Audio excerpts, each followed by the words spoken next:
In this video, you have seen that John's astronomical dating for the beginning of Revelation chapter 12 places it beginning in the year 1592 and proceeding to the year 1599 with the birth of Oliver Cromwell and the rise of the Roundhead Revolution in Europe, a movement which established Europe's first modern Western democracy. Although it was short-lived, with the death of Oliver Cromwell just a little after a decade of its establishment. Thus John's use of the term teknon in his text. In the next video we will examine the second prophecy of chapter 12, where the woman flees into the wilderness for safety from the red dragon, and war breaks out between Michael and the red dragon, setting up the final part of John's prophecy in the third prophecy. As you have seen already, chapter 12 has nothing to do with the end of the world, anyone flying through the sky, or the Virgin Mary as the Queen of Heaven. All quite to the contrary. Revelation 12 is actually about events which will ultimately bring about modern civilization, and will become the basis of some of the most cherished liberties and freedoms we have today in the Western world. Don't miss the next exciting episode of Revelation chapter 12. You will be amazed by what you will discover. Thank you for watching.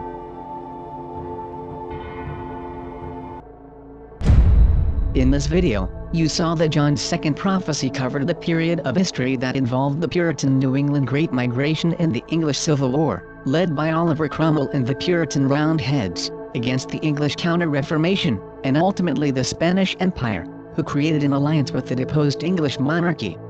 The second prophecy ends with the deployment of the King's Redcoats to America, setting the final stage for John's amazing and exciting third and last prophecy. Don't miss the exciting conclusion of Revelation chapter 12, and finally see who history reveals the woman of Revelation chapter 12 to unmistakably be. You will be amazed at what you discover. Thank you for watching. In this video, you have seen that John gives the very name of the river where Columbia, the woman of the stars, will come to permanently reside in the wilderness. And he describes the location with his astronomical reference to Aquila, in the sky. You also saw this prophecy could not be about anything else because of the details of the Potomac River that John specifies in his reference. And you saw, contrary to popular belief, the Masons were not responsible for the prophetic symbolism that not only selected the bald eagle as the national symbol of the United States, but identified Columbia with the constellation Virgo, as given in John's prophecy in Revelation 12.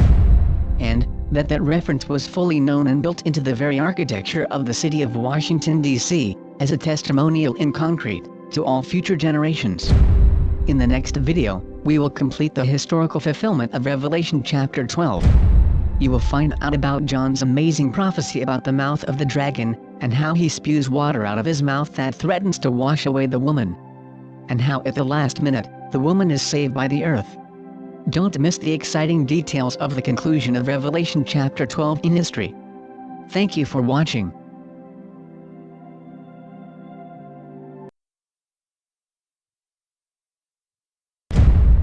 In the beginning of our series on Revelation chapter 12, we noted the repetition of 17 times 3 in the structure of the text, the result of which is 51.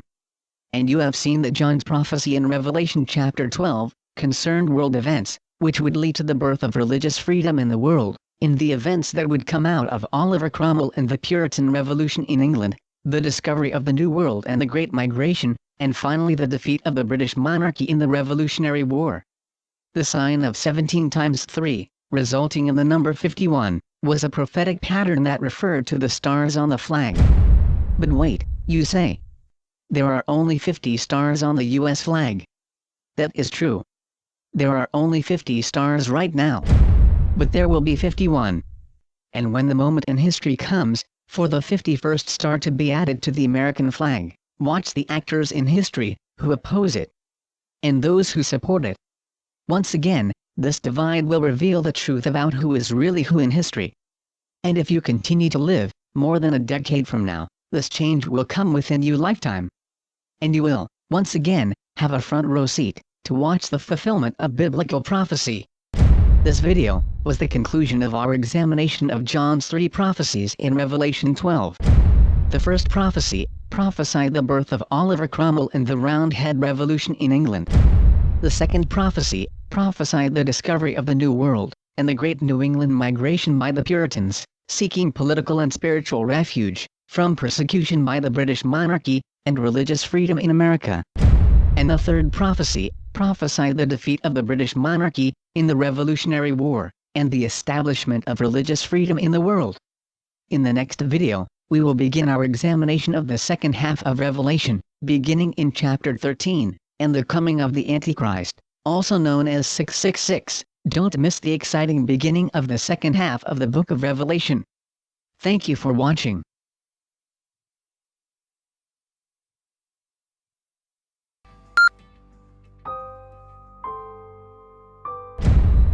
You have seen in this video, the purpose of John's repetitive use of the number 7, is to draw attention to the temple menorah, in keeping with the Feast of Dedication.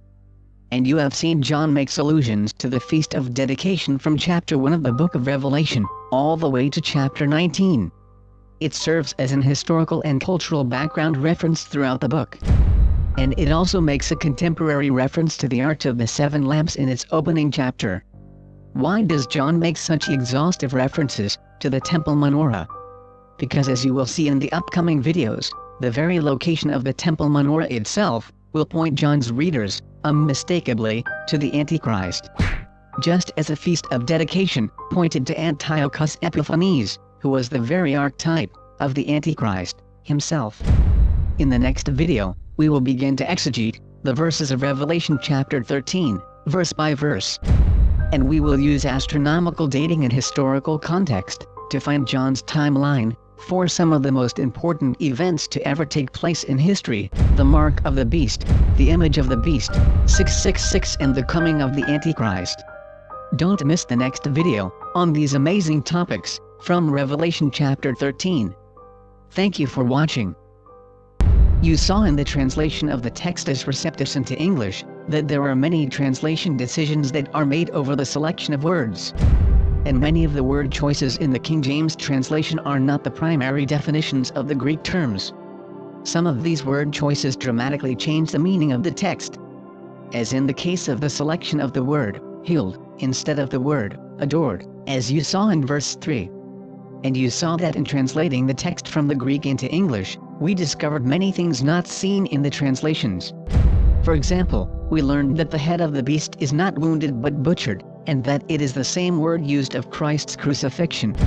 We learned that the beast John is describing has a throne, a platform for preaching, and a religious icon of a bloody death that has a spirit connected to it.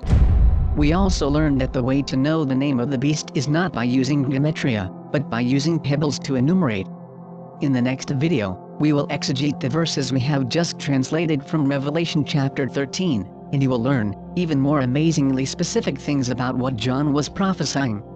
And you will see how incredibly specific his prophecies actually were in reality. They are much more amazing and specific than anything counter-reformationists are telling the public. And you will also see that once these details are fully known, there is absolutely no mystery as to who or what John was prophesying about in history. The only mystery that really remains is whether or not we are going to heed his warnings about what he prophesied. And that could be a question that holds eternal implications for us all. Thank you for watching.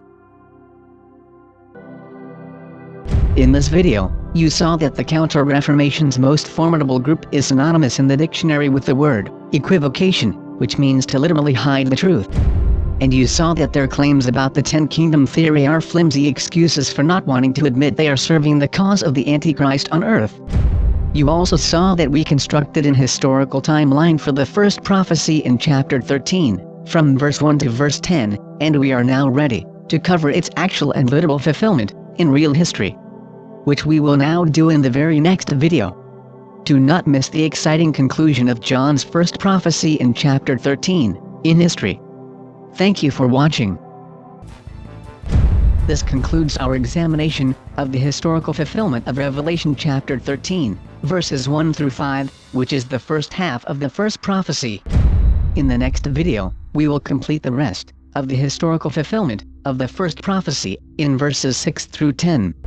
In this video, You saw that there are 13 major contradictions that Counter-Reformation eschatology creates, in futurism and preterism, as their explanations of Revelation 13. You also saw that in verses 1 through 5, the prophecy that the beast would rise from the sea and be given both the throne and absolute authority, by the dragon of the Roman Empire, was fulfilled in history, in 312 and 313 AD. You saw that the prophecy, that they would adore the crucifixion of the head of the beast, was fulfilled in the year 314 AD, when a Nicolaitan celibate bishop from Jerusalem, along with Constantine's mother, claimed to have found the cross Christ had been crucified on, nearly 300 years earlier, under the temple of Venus. You also saw John's prophecy, of how a preacher would come, whom he called, the mouth of the beast, who would lead history, into intense anti-Semitism, even to the point of preaching theological blasphemy, and even profaning the sacred name of God.